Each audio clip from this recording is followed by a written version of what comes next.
దానికి మొదలైన అంశాల మీద అక్కడికి వచ్చినట్టు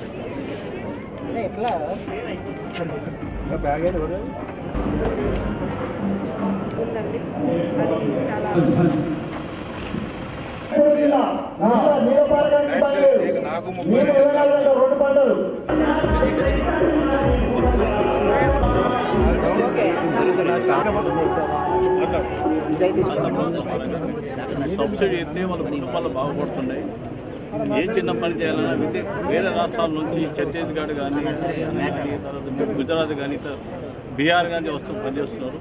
మన వాళ్ళు యాజ్ ఆఫ్ టుడే 40 స్టాల్స్ ఇక్కడ ఏర్పాటు చేశారు of FPOs where value addition కొరకు ఎఫ్పిఓ అనేది మనకి ఉందనేది అందరికీ తెలుసు.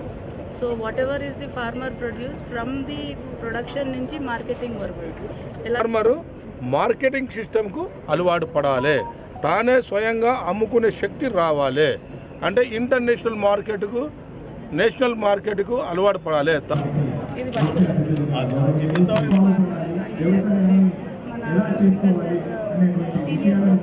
మనకి డీవీడర్స్ ఉన్నాయి, దెన్ డ్రోన్స్ ఉన్నాయి తక్కువ కాస్ట్లో. సో సబ్సిడీ ఆ కంపెనీనే ఇస్తుంది.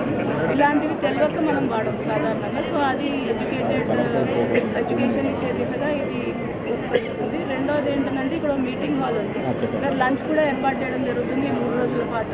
వచ్చిన వాళ్ళు లంచ్ తీసుకుంటూ ఇక్కడ వచ్చిన సైంటిస్టులు కానీ ప్రోగ్రెసివ్ ఫార్మర్స్ కానీ లేకపోతే సీనియర్ ప్రొఫెసర్స్ కానీ వాళ్ళు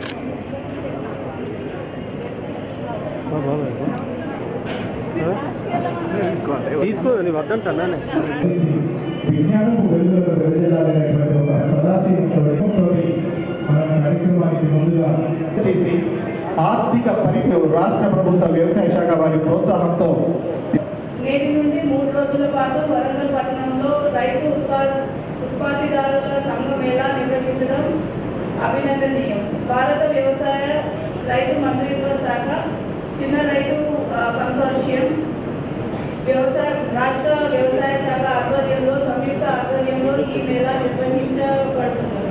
ఈ మేళాలో రాష్ట్ర వ్యాప్తంగా అన్ని జిల్లాల నుండి సుమారు 40 ఉత్పత్తిదారుల సంఘాలు వారి యొక్క ఉత్పత్తులకు సంబంధించిన స్టాల్స్ ఏర్పాటు చేసి మరియు అమ్మకం నిర్వహించడం జరుగుతుంది.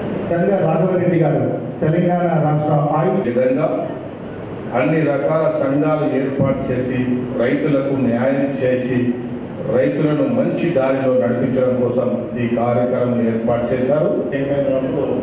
ఉమ్మడి వరంగల్ జిల్లాలో రైతు సమస్యలను రాజకీయాలకు అతీతంగా అన్ని వర్గాలతో కూర్చేటట్టుగా బ్యాంకును ముందుకు నడిపించి ఆ అనుభవం ఈరోజు గౌరవ ముఖ్యమంత్రి రేవంత్ రెడ్డి గారు వారికి కావాల్సిన పోస్టు అనుకున్న దానికన్నా ఎక్కువ మంచి పోస్టును ఇచ్చి వరంగల్ జిల్లా కానీ తెలంగాణ రైతాంగాన్ని ఆయన ద్వారా ఏ విధంగా రైతులకు లాభం జరుగుతుంది,